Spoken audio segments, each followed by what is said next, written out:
الحمد للہ رب العالمین والصلاة والسلام علی سید الانبیاء والمرسلین اما بعد فاعوذ باللہ من الشیطان الرجیم بسم اللہ الرحمن الرحیم۔ الحمدللہ ہمارا درس قرآن کا یہ سلسلہ ایسٹرن ہاؤسنگ اسلامک سینٹر کی جانب سے رواں دواں ہے، اور آج ہم پڑھیں گے سورۃ النساء کی آیت نمبر 26 سے آنورڈ۔ ارشاد باری تعالیٰ ہے یرید اللہ لیبین لکم ویہدیکم سنن الذین من قبلکم ویتوب علیکم واللہ علیم حکیم۔ فرمایا اللہ یہ چاہتا ہے کہ تمہارے لیے اپنے احکامات، اپنی آیات کھول کھول کر واضح کر کے بیان کر دے، وَيَهْدِيَكُمْ سُنَنَ الَّذِينَ مِن قَبْلِكُمْ، اور تمہیں ہدایت دے ان راستوں کی جو تم سے پہلے ہو گزرے، اللہ کے نیک فرما بردار بندے، وَيَتُوبَ عَلَيْكُمْ، اور اللہ تم پر توجہ فرمائے، تمہاری توبہ قبول فرمائے، واللہ علیم حکیم، اور اللہ تعالی جانتا ہے اور دانا ہے۔ یعنی اللہ تعالیٰ اپنے بندوں کے اوپر اتنا مہربان ہے کہ باوجود اس کے کہ وہ صمد ہے، بے نیاز ہے، اس کو کسی کی ضرورت نہیں ہے، کیونکہ اللہ کے سوا جو بھی کچھ ہے سب اللہ کی مخلوق اور اللہ کے یعنی سہارے پر ہیں۔ اللہ ان کو پیدا کرتا ہے، اللہ ان کو زندہ رکھتا ہے، اللہ جب چاہتا ہے موت دے دیتا ہے، تو اللہ کو کسی کی ضرورت نہیں ہے، کسی بھی حوالے سے اللہ کو کسی کی ضرورت نہیں ہے۔ یہ بندوں کی ضرورت ہے کہ وہ اپنے رب کو، اپنے خالق کو یاد کریں، اس کی فرما برداری کریں، اور اس طرح سے ان کا اپنا دینی اور دنیاوی اخروی اور دنیا کا سارا فائدہ ہے۔ اللہ کا کوئی فائدہ نقصان نہیں ہے اس میں۔ یہی وجہ ہے کہ اللہ تعالیٰ اپنے بندوں پر یہ مہربانی اور شفقت کا اظہار فرماتا ہے کہ اللہ تعالیٰ تمہیں ہدایت دیتا ہے سیدھے راستوں کی، ان راستوں کی کہ جن پہ چل کے تم دنیا کے اندر بھی فوز و فلاح پاؤ گے،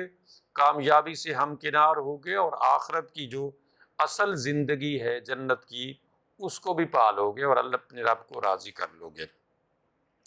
لیکن اگر تم اپنے رب کی رضا کے طالب نہ ہوئے، اپنی منشا اور مرضی پہ چلے، تو گمراہ ہو جاؤ گے۔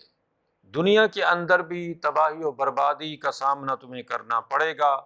اور آخرت میں بھی۔ چنانچہ ہم دیکھتے ہیں کہ دنیا کے اندر بہت سارے لوگ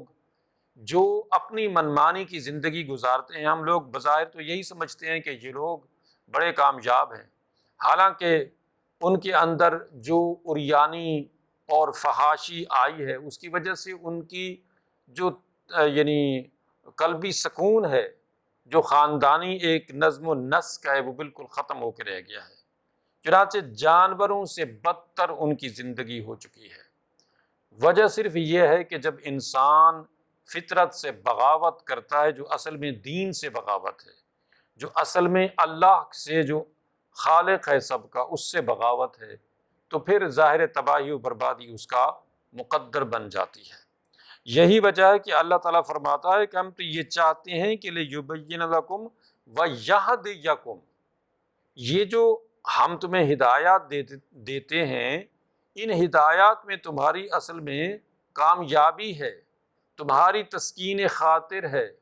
تمہارا دلی سکون ہے، دنیا میں بھی اور آخرت میں بھی تمہاری اصل ڈیسٹینیشن کی طرف تمہاری توجہ جائے گی، اور تم اس راہ پہ چل پڑو گے جو جنت کی طرف جانے والی ہے۔ اور واللہ یرید ان یتوب علیکم، اللہ تو یہ چاہتا ہے کہ تمہاری توبہ کو قبول فرمائے۔ کیوں کہ اگر تم سے غلطی ہو جاتی ہے، تم کو غلط راستے پہ چل پڑتے ہو، تو پھر اللہ تعالیٰ تمہاری طرف اپنی خصوصی رحمت فرماتے ہوئے، تمہاری عاجزی انکساری کو قبول کرتے ہوئے اللہ تعالیٰ تمہاری توبہ کو قبول کر لیتا ہے، اور تمہیں اس طرح سے یعنی شیطان کے نرغے میں چھوڑتا نہیں ہے، بلکہ تمہیں ہدایت دیتا ہے جس کے ذریعے سے تم شیطنت سے، شیطان سے اور شیطانی لوگوں سے بچ کر اپنے رب کو راضی کر کے دنیا اور آخرت کی حقیقی فوز و فلاح کو پا سکتے ہو۔ اور پھر فرمایا وَيُرِيدُ الَّذِينَ يَتَّبِعُونَ الشَّهَوَاتِ أَن تَمِيلُوا مَيْلًا عَظِيمًا، یعنی اللہ تو یہ چاہتا ہے نا کہ تمہیں سیدھے راستے کی ہدایت دے، تمہاری توبہ کو قبول کر لے، تمہارے گناہوں کو معاف کر دے،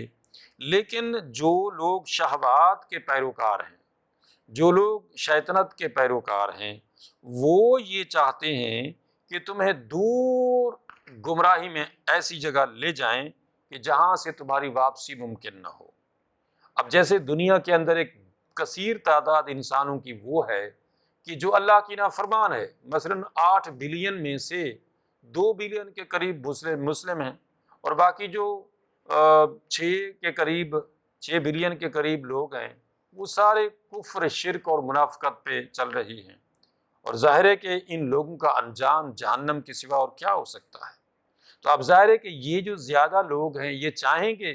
کہ یہ جو باقی لوگ دین فطرت پہ، دین حق پہ ہیں، یہ اسی طرح سے چلتے رہیں، وہ کبھی بھی قبول نہیں کرتے۔ یہی وجہ ہے کہ مسلمان بعض جو ہیں وہ اپنے ملکوں میں اسلامی نظام کو اس وجہ سے بھی نافذ نہیں کرتے کہ دیکھیں جی یہ دوسرے جو لوگ ہیں یہ ہم پر اعتراض کریں گے کہ تم اس طرح کی سزائیں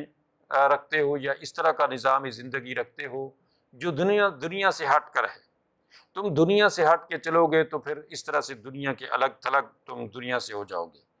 تو اللہ نے فرمایا کہ وَيُرِيدُ الَّذِينَ يَتَّبِعُونَ الشَّهَوَاتِ، یعنی جو خواہشات نفسانیہ کے، شہوات کے پیچھے چلتے ہیں، أَن تَمِيلُوا مَيْلًا عَظِيمًا، وہ تو یہ چاہتے ہیں کہ تمہیں دور کی گمراہی میں جا پھینکیں۔ جس طرح سے وہ گمراہ ہوئے، جس طرح سے وہ جہنم کا ایندھن بننے والے ہیں، اسی طرح سے تم بھی جہنم کا ایندھن بن جاؤ۔ ان کی تو بس یہی خواہش ہے۔ یرید اللہ ان یخفف عنکم، جبکہ اللہ تعالیٰ تو تم پر مہربانی فرماتے ہوئے یہ چاہتا ہے کہ تمہارے بوجھ ہلکے کرے، تمہیں ہدایت دے، تمہارے گناہوں کو معاف فرمائے۔ جب تم اللہ کی بارگاہ میں جھک جاؤ، معافی مانگو، توبہ استغفار کرو، ندامت کے آنسو بہاؤ اور عاجزی انکساری سے اپنے رب کے حضور جھک جاؤ، تو اللہ تعالیٰ تم پر مہربانی کرتے ہوئے، تمہارے گناہوں کو معاف کرتے ہوئے، تمہاری توبہ کو قبول فرماتے ہوئے تمہیں جہنم سے بچا لے، اپنی ناراضگی سے بچا لے۔ یعنی یہ اللہ تعالیٰ کی مہربانی ہے، ورنہ تو اللہ کو کوئی ضرورت نہیں ہے کہ وہ سارے لوگ ہی جہنم میں چلے جائیں تو چلے جائیں، اس میں اللہ کا کون سا نقصان ہے؟ یعنی اللہ بے پرواہ ہے، اور اسی وجہ سے اس کا جو نام الصمد ہے، یہ اس کا مطلب یہی ہے کہ اللہ تعالیٰ کو کسی کی پرواہ نہیں ہے۔ چنانچہ قرآن میں اللہ نے ایک جگہ نہیں کئی جگہ اس کا اظہار فرمایا ہے۔ فرمایا سورۃ الحشر میں کہ وَلَا تَكُونُوا كَالَّذِينَ نَسُوا اللَّهَ فَأَنسَاهُمْ أَنفُسَهُمْ، کہ مسلمانوں تم ان لوگوں کی طرح سے مت ہونا کہ جنہوں نے اللہ کو بھلا دیا تو اللہ نے ان کو ان کے اپنے آپ سے غافل کر دیا، مطلب اللہ نے ان کو ان کے انجام سے غافل کر دیا، کہ جیسے ابھی 6 بلین نان مسلم اس زوم باطل میں مبتلا ہیں کہ وہ جو کچھ کر رہے ہیں بالکل ٹھیک ہے، اب وہ اسی بات پہ مر بھی رہے ہیں، یعنی اسی سوچ کے ساتھ، اسی عمل کے ساتھ، اسی عقیدے کے ساتھ ان کی موت بھی واقع ہو رہی ہے، تو کیا اللہ تعالیٰ ان کو جنت میں داخل کرے گا؟ ہرگز نہیں۔ کہ جب انہوں نے ساری زندگی اپنے رب، اپنے خالق کی نافرمانی میں گزاری، اسی پہ ان کی موت واقع ہو گئی، تو ظاہر ہے کہ وہ جہنم کا فیول بنیں گے، وہ جہنم کا ایندھن بنیں گے۔ لہٰذا اللہ تعالیٰ نے ان کو ان کے انجام سے غافل کر دیا۔ ان کو پوری زندگی میں 150 سال کی زندگی میں کبھی یہ خیال بھی نہیں آیا کہ انہوں نے مرنا ہے۔ ان کو جس خدا نے، جس رب نے پیدا کیا ہے، اسی نے ان کو زندہ رکھا ہوا ہے، اسی نے ان کو اچانک موت دے دینی ہے، اور اسی کے پاس انہوں نے جانا ہے، تو انہوں نے اس کو اگر ناراض کر دیا ہے تو ان کا انجام کیا ہوگا؟ لہٰذا ان کو اس کی کوئی پرواہ نہیں ہے، اور وہ اسی بے پرواہی کے عالم میں، اسی غفلت کے عالم میں مر گئے۔ ان کا انجام کیا ہونے والا ہے ان کو اس کا ادراک ہی نہیں ہے۔ ان کو کبھی پوری زندگی میں مرنے تک اس بات کا احساس ہی نہیں ہوا کہ وہ اپنے رب کو ناراض کر کے اچانک مرنے والے ہیں، اور اس طرح سے اچانک جہنم کا ایندھن بننے والے ہیں۔ یہ اللہ کی سب سے بڑی سزا ہے ایک بندے کے لیے، کہ جب وہ اس کو اس کے انجام سے غافل کر دیتا ہے۔ اور یہی وجہ ہے کہ نبی کریم صلی اللہ علیہ وسلم کا ارشاد پاک ہے کہ من یرد اللہ خیرا یصب منہ، یعنی اللہ تعالی جب کسی بندے کے ساتھ بھلائی کا ارادہ فرماتا ہے تو اس کو مصیبت میں مبتلا کر دیتا ہے۔ حالانکہ ہم لوگ یہ سمجھتے ہیں، عام طور پہ مسلمان یہ سمجھ رہے ہوتے ہیں کہ جناب فلاں شخص بدقسمتی سے حادثے کا شکار ہو گیا، اللہ تعالیٰ بچائے ہم سب کو مصیبتوں سے، اور ان مصیبتوں سے بچنے کے لیے دعائیں بھی سکھائی گئی ہیں صبح و شام کی۔ یہ جو دعائیں سکھائی، بسم اللہ الذی لا یضر مع اسمہ شیء فی الارض ولا فی السماء، یعنی جس کا مطلب یہ ہے کہ اللہ کے نام سے میں شروع کرتا ہوں کہ جس کا نام لینے سے زمین و آسمان میں کوئی بھی چیز ہمیں تکلیف نہیں پہنچا سکتی۔ اللہ کے رسول صلی اللہ علیہ وسلم نے فرمایا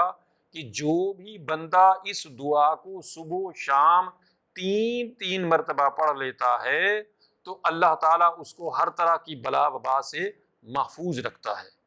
اور جس صحابی سے یہ دعا منقول ہے، ان کا اپنا ایک ہاتھ جو ہے وہ شل تھا، بیماری زدہ تھا، تو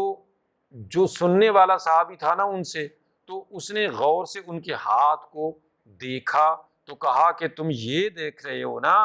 کہ میرا ہاتھ یہ شل کیوں ہے، اور میں تمہیں یہ بتا رہا ہوں کہ اللہ کے رسول نے یہ دعا بتائی ہے کہ جو بھی کوئی اس دعا کو صبح و شام 3 مرتبہ پڑھ لیتا ہے تو وہ ہر طرح کی بلا وبا مصیبت حادثے سے محفوظ ہو جاتا ہے، تو میرے ساتھ ایسا کیوں ہوا؟ تو انہوں نے یہ کہا کہ تقدیر جب آتی ہے تو پھر بندہ یہ چیز بھول جاتا ہے۔ چنانچہ انہوں نے کہا کہ جس دن میرے ساتھ یہ حادثہ ہوا، اس ہاتھ کا کہ میرا ہاتھ یہ جس طرح مفلوج تم دیکھ رہے ہو، اس دن میں یہ دعا پڑھنا بھول گیا تھا۔ اب ظاہر ہے کہ یہ دنیا جو ہے یہ یعنی یہاں سے جانا بھی ہے، تو ہم نے تو اللہ کی فرم برداری کرنی ہے۔ اب یہ کہ ہمارے ساتھ جو کچھ بھی ہوتا ہے وہ ہمیں اللہ کی فرما برداری میں اس سارے کو جھیلنا ہے۔ چنانچہ اللہ کے حبیب صلی اللہ علیہ وسلم نے جو فرمایا کہ من یرد اللہ خیرا یصب منہ، کہ جو بھی کوئی یعنی اللہ کے ساتھ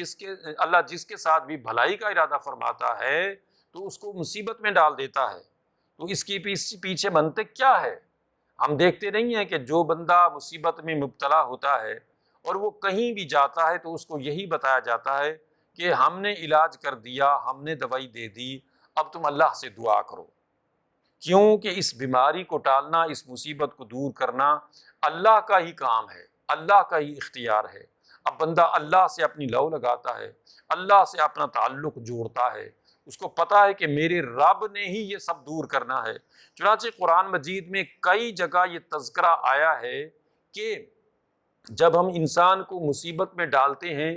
تو کیا کہتا ہے؟ دعانا لجنبہ او قاعدا او قائما، یعنی کھڑا بیٹھا کروٹیں بدلتا وہ ہمیں یاد کرنا شروع کر دیتا ہے۔ لیکن جو ہی وہ مصیبت دور کر دیتے ہیں تو کیا ہوتا ہے؟ پھر وہ ایسے بھول جاتا ہے کہ جیسے کبھی اس نے نہ تو ہمیں یاد کیا تھا اور نہ ہی کبھی اس کو کوئی مصیبت پہنچی تھی۔ تو یہ ہم سب کے ساتھ یہ صورتحال ہے کہ جب ہم کسی مصیبت میں مبتلا ہوتے ہیں تو اپنے رب کو کھڑے بیٹھے کروٹیں بدلتے یاد کرتے ہیں، حتیٰ کہ دوسروں کو بھی کہتے ہیں کہ ہمارے لیے دعا کرو کہ اللہ تعالیٰ ہماری یہ مصیبت دور کر دے۔ لیکن جو ہی اللہ تعالیٰ ہماری اس مصیبت کو، پریشانی کو دور فرما دیتا ہے تو ہم بھول جاتے ہیں۔ حتیٰ کہ کفار مکہ کا قرآن میں جگہ جگہ ذکر ہے کہ جب وہ کسی مصیبت میں مبتلا ہوتے تھے، کسی گمبھیر یعنی دریا میں اور کسی سمندری راستے میں وہ جو ہے وہ ان کی کشتی ڈاواڈول ہو جاتی تھی، تو اب وہ کہتے تھے کہ اب بتوں کو نہ پکارو، اب اللہ کو پکارو، کیونکہ یہاں اب اللہ نے ہی ہماری سننی ہے۔ تو اس وقت وہ اللہ کو پکارنا شروع ہو جاتے تھے، اور پھر جو ہی اللہ تعالیٰ ان کی وہ مصیبت، وہ پریشانی دور کر دیتا تھا اور وہ کنارے لگ جاتے تھے، تو پھر اسی طرح سے وہ شرک شروع کر دیتے تھے۔ تو یہ انسان کے اندر یہ جو مصیبت آتی ہے، وہ اس طرح سے اس کی توجہ اللہ کی طرف کرتی ہے، اور بئی وجہ وہ اپنے رب سے اپنا تعلق جوڑ لیتا ہے، کیونکہ اس کو پتا ہے کہ میرا یہ زندہ رہنا اور میرا ہر سانس آنا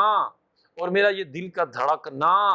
اور میرے خون کا ٹھیک طرح سے کام کرنا، گردوں کا کام کرنا، پھیپھڑوں کا کام کرنا، یہ سب اللہ کی پرمیشن اور گرانٹ سے ہے۔ تو بس پھر اس کو پتہ چل جاتا ہے کہ میرا سارا معاملہ یہ اللہ کے سپرد ہے،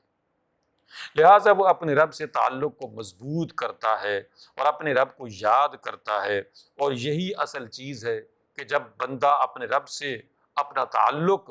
جوڑ لیتا ہے تو یہ ہے سب سے بڑی کامیابی۔ لیکن اگر بندہ اپنے رب کو کبھی یاد ہی نہ کرے، اور وہ جناب مال، اولاد، صحت، تندرستی سارا کچھ ہونے کے باوجود بھی اپنے رب کو یاد نہ کرے، غفلت میں رہے، تو یہ ہے وَلَا تَكُونُوا كَالَّذِينَ نَسُوا اللَّهَ فَأَنسَاهُمْ أَنفُسَهُمْ أُولَٰئِكَ هُمُ الْفَاسِقُونَ، کہ اللہ تعالیٰ کو جب بندہ بھلا دیتا ہے تو پھر اللہ تعالیٰ اس کو اس کے انجام سے غافل کر دیتا ہے، اور یہ سب سے بڑی سزا ہے۔ اب پھر فرمایا کہ وَخُلِقَ الْإِنسَانُ ضَعِيفًا، انسان اصل میں کمزور پیدا کیا گیا ہے، یعنی وہ اتنا تھڑ دلا ہے کہ وہ جلدی اپنی مصیبت کو بھول جاتا ہے، اس مصیبت کی بنا پہ جو اللہ کو پکارتا رہا تھا اس کو بھی بھول جاتا ہے، اپنے رب کو بھول جاتا ہے، اپنے انجام کو بھول جاتا ہے، موت کو بھول جاتا ہے۔ یا ایھا الذین آمنوا لا تأکلوا اموالکم بینکم بالباطل الا ان تکون تجارۃ عن تراض منکم، اے ایمان والو اپنے مالوں کو باطل طریقوں سے مت کھاؤ، مطلب یہ کہ اپنے درمیان لوگوں کے مالوں کو یا اپنے مالوں کو باطل طریقوں سے مت کھاؤ، الا ان تکون تجارۃ عن تراض منکم، اللہ سوائے اس کے کہ باہمی تجارت ہو، باہمی جو یعنی اشتراکیت ہے اور مشترک طریقے سے کوئی بھی اپنا لین دین ہے، اور اس میں جو ہے کھانا پینا ہے، جو بھی لینا دینا ہے وہ باہمی رضابندی سے اگر کچھ ہے تو ٹھیک ہے، ادروائز ایک دوسرے کا مال حرام طریقوں سے مت کھاؤ، کسی بھی طریقے سے کسی کا مال مت کھاؤ۔ جیسے باپ مر جاتا ہے تو پیچھے اولاد میں بیٹے جو ہیں وہ مال پہ قبضہ کر لیتے ہیں، ایک بیٹا ہے، چار بہنیں ہیں، 6 بہنیں ہیں، 10 بہنیں ہیں، ان سب کو وہ محروم کر دیتا ہے، اس گھر سے بھی، اس جائیداد سے بھی، اس تمام تر اثاثوں سے۔ وہ ایک بھائی ہے، وہ 2 بھائی ہیں، وہ قبضہ کر لیتے ہیں، وہ تھوڑا بہت ان کو ایسے دکھانے کے لیے دے دیتے ہیں یا کچھ بھی نہیں دیتے ہیں اور وہ قبضہ کر لیتے ہیں، اور اسی طرح سے باقی معاملات کے اندر بھی لوگ جو ہیں وہ ایک دوسرے کا مال ہڑپ کر جاتے ہیں، اور ذرا ان کو خوف نہیں آتا ہے کہ وہ اپنے پیٹوں میں آگ بھر رہے ہیں۔ وَلَا تَقْتُلُوا أَنفُسَكُمْ، ایک دوسرے کو بھی قتل مت کرو، یعنی یہاں پہ جو لفظ ہے وہ ہے کہ اپنے آپ کو قتل مت کرو، مطلب کہ اگر تم ایک دوسرے کو قتل کرو کہ تو گویا اپنے آپ کو قتل کر رہے ہو۔ ظاہر ہے جب کوئی کسی کو قتل کرے گا تو دوسرا اس کو قتل کرے گا یا اس کے ورثاء اس کو قتل کر دیں گے، تو اس طرح کی خون ریزی سے بچو۔ ان اللہ کان بکم رحیما، یاد رکھو اللہ تو تم پر بڑا مہربان ہے، تم پر رحم فرماتا ہے، اور تم ہو جو آپس میں خون ریزیاں کرتے ہو، حسد، بغض، کینہ، عداوت، مال کے تھوڑے سے لالچ کی وجہ سے ایک دوسرے کے اندر اس طرح کے فساد برپا کرتے ہو، خون ریزیاں کرتے ہو، چپکلش پیدا کر دیتے ہو، جھگڑے فساد برپا کر دیتے ہو، تو اللہ تعالیٰ تو مہربان ہے، تمہیں سب کچھ عطا فرمانے والا وہی ہے، اور تم خواہ مخواہ میں تھوڑ دل ہو کے اس طرح سے ایک دوسرے کے لیے مصائب کریٹ کرتے ہو۔ لہٰذا اب باہمی محبت، مروت اور باہمی اتحاد و اتفاق سے رہو، اور پھر فرمایا وَمَن يَفْعَلْ ذَلِكَ عُدْوَانًا وَظُلْمًا فَسَوْفَ نُصْلِيهِ نَارًا وَكَانَ ذَلِكَ عَلَى اللَّهِ يَسِيرًا، جو بھی کوئی ایسا کرے گا ظلم زیادتی کا مظاہرہ کرے گا تو ہم اسے جہنم کی آگ میں جھونک دیں گے، اور یہ اللہ کے لیے آسان ہے۔ ان تجتنبوا کبائر ما تنہون عنہ نکفر عنکم سیئاتکم وندخلکم مدخلا کریما۔ اے مومنو، اگر تم کبیرہ گناہوں سے بچتے رہو جن سے تمہیں منع کیا گیا ہے، تو ہم تمہارے چھوٹے گناہ ویسے ہی اپنے کرم سے معاف فرما دیں گے، اور وندخلکم مدخلا کریما، اور تمہیں جنت کے بالا خانوں میں داخل کر دیں گے۔ یعنی اللہ تعالیٰ اتنا مہربان ہے اپنے بندوں کے اوپر، وہ فرماتا ہے کہ اگر تم بڑے گناہوں سے بچتے رہو تو جو صغیرہ گناہ ہیں، جو چھوٹے گناہ ہیں، وہ اپنے کرم سے ویسے ہی معاف کر دیں گے اور تمہیں جنت میں داخل کر دیں گے۔ چنانچہ اللہ رب العزت کی طرف سے معافی نامہ قرآن مجید میں بار بار ذکر کیا گیا ہے، بئی طور ذکر کیا گیا ہے کہ بندہ اگر اپنے رب سے اپنے تعلق کو جوڑے رکھے اور اللہ سے معافیاں مانگتا رہے، گو کہ اس سے گناہ سرزد ہوتے رہے ہیں اور ہوتے رہیں گے اور ہوتے رہتے ہیں، لیکن وہ بار بار اسی طرح سے اپنے رب سے معافی مانگے، توبہ استغفار کرے اور ندامت کے آنسو بہائے، تو اللہ تعالیٰ یہ نہیں فرماتا کہ تو نے اتنی دفعہ معافی مانگی، اتنی دفعہ توبہ کی، پھر تو میرے پاس آ گیا معافی مانگنے کے لیے، اب معافی نہیں ہوگی، اب تم تیسری دفعہ آ رہے ہو، اب تم 20ویں دفعہ آ رہے ہو، اب تم 70 دفعہ کے بعد پھر آ رہے ہو۔ نہیں، اللہ تعالیٰ کی بارگاہ میں جب بھی جھکیں گے، چاہے کتنے بھی گناہ بندے کے ہوں اور کتنی بھی بار کر چکا ہو توبہ، لیکن اللہ تعالیٰ کبھی یہ نہیں فرماتا، بلکہ وہ فرماتا ہے الا من تاب وآمن وعمل عملا صالحا فاولئک یبدل اللہ سیئاتہم حسنات۔ یعنی جو بھی لوگ توبہ کر لیتے ہیں، پکے سچے مومن ہو جاتے ہیں اور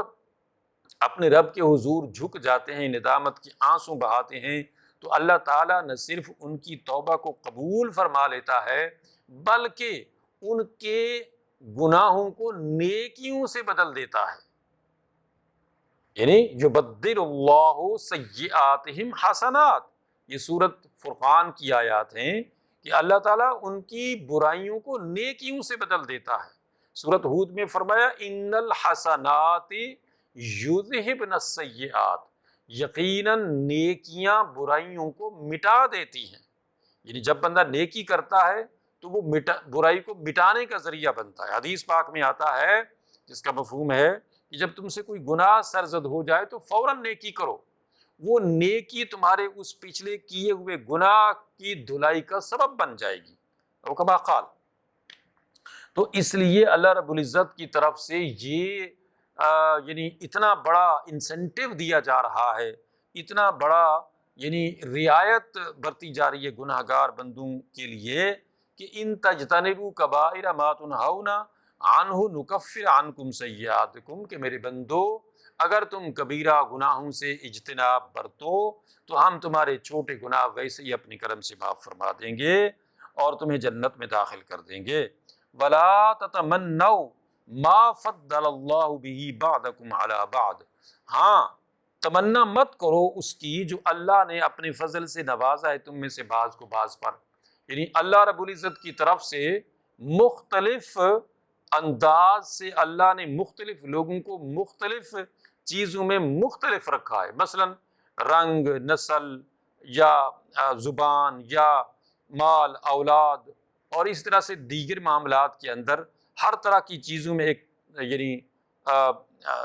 درجات رکھے ہیں اللہ تعالیٰ نے۔ تو ان چیزوں کی تمنا مت کرو، بس یہ اللہ تعالیٰ کی ایک تقسیم ہے، امتحان ہے اس کا کہ کسی کو مال دے کے آزماتا ہے تو کسی کو غربت دے کے آزما رہا ہے، کسی کو اولاد دے کے آزما رہا ہے تو کسی کو اولاد نہ دے کے آزما رہا ہے۔ یہ اس کے سارے امتحان کے طریقے ہیں۔ یعنی اگر ایک بندے کو آنکھیں نہیں دی ہیں تو ساتھ یہ بھی کہا ہے کہ اس کا صلہ جنت ہے۔ یعنی جو بھی مصیبتیں ہیں یا جو بھی خوشیاں ہیں، ان سب کے پیچھے ایک خاص مقصد کار فرما ہے، اور وہ کیا ہے؟ وہ ہے امتحان۔ امتحان لینا مقصود ہے، اس کو اندھا بنا کے اس کا امتحان لینا ہے، اور دوسرے کو آنکھیں دے کے اس کا امتحان لینا مقصود ہے کہ ان آنکھوں سے یہ کام کیا لیتا ہے۔ تو یہ سارے معاملات سمجھنے والے ہیں کہ جب بندہ ان ساری چیزوں کو سمجھ جائے تو اس کو سارا معاملہ اچھی طرح سے اس کے ذہن میں بیٹھ جائے گا کہ اصل معاملہ ہی خلق الموت والحیات لیبلوکم ہے۔ یہ سارے طریقے آزمائش کے ہیں اللہ کی طرف سے، امتحان کے طریقے ہیں یہ سارے۔ للرجال نصیب مما اکتسبوا وللنساء نصیب مما اکتسبن، جو بھی کوئی کماتا ہے مردوں میں سے وہ اس کے لیے ہے، اور جو عورتوں میں سے کماتی ہے وہ ان کا، یعنی جو بھی بندہ اپنی اپنی کمائی کرتا ہے تو وہ اس کا اپنا حصہ ہے، یعنی اس میں وہ اشتراکیت والا یہ نظام نہیں ہے